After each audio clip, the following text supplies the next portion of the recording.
Hey, good evening, everyone. My name is Kid Allman, and today I have some exciting updates for Bitcoin.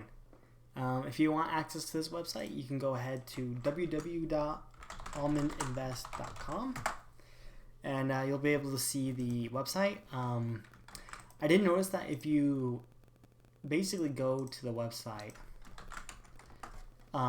without using the www dot, so let's just say I do this. Doesn't seem to work, so please use the www. I'm kind of looking into this issue right now, but I haven't fixed it. But I wanted to give an update on Bitcoin. And we can see recently it's fallen pretty low.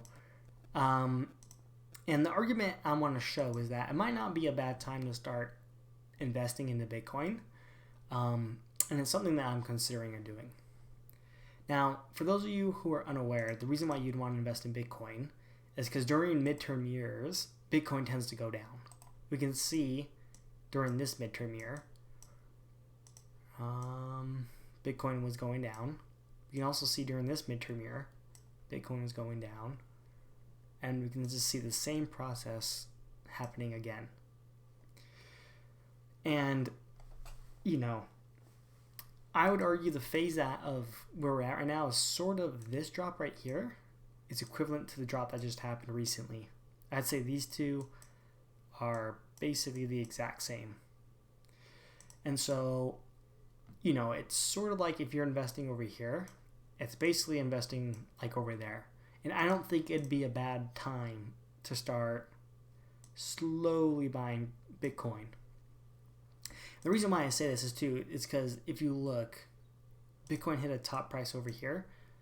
And it literally went down, let's see, almost for 1 year straight, if you look. Almost went down for 1 year straight. If you notice, you only had, let's see. You only had 1 month to buy in this pocket. And for the next 3 years, look, Bitcoin just went up. Went straight up. Even kind of over here, you had 1 month to buy right there.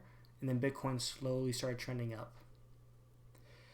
And so, yeah, I think over here is basically sort of like similar to investing over here. And the benefit that you get from investing, if you were to invest sort of in this good area of Bitcoin, is if we look over here, Bitcoin was at $15,000 and it went to over $125,000, which is about a 7 times increase, just about.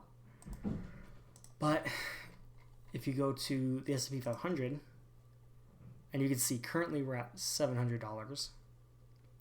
To get a 7 times increase, we need to go all the way back to 2014.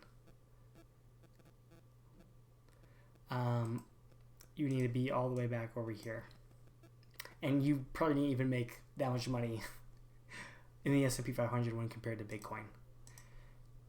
And another concern that I have is, the reason why I do think it's probably not too bad of an idea to invest in Bitcoin is if we go and look at the 200-day moving average. Well, that's strange. It didn't go to Bitcoin for a second. Bitcoin? Hello? I think my website is broken. Okay, I'll have to fix that. But if we go to Bitcoin, we can look at the 200-day moving average. We can see that in midterm years, we tend to hit this and then just proceed downwards. And you can see we've hit this and we've already shot down pretty far. Even over here, you can look. In my opinion, since we've already gone down after hitting this line, I have confidence we're around here. At least what it seems like to me. Because we've been dumping after hitting this line for some time, and usually after this drop, it's a pretty reasonable area to buy Bitcoin at. And so like the one thing that you need to be worried about has already basically happened a few weeks ago. So yeah, I'm pretty bullish on Bitcoin, and I'm just to be clear, I own Bitcoin. And none of this should be considered financial advice. So please consult a financial advisor. But it's if it were to follow this pattern, you can see Bitcoin hits a low price and starts to trend up for 3 years. So yeah, that's basically my thought process. Right now, if Bitcoin hit this high price in November, hit a low price also in November, if that same pattern play out, hits this high price in October of a few years, we'd expect October over here to also be a low point. That's only in a few months. October is only in 4 months. It's less than 4 months actually. So I would expect, we're getting pretty close to this area. Yeah, so that's basically most of what I wanted to talk about. And I just wanted to provide an update on Bitcoin, because that's where I do a lot of my analysis on. And so, yeah, I think that's basically it right now. Hopefully I'll have more videos coming soon. And yeah, thanks so much for watching. Take care.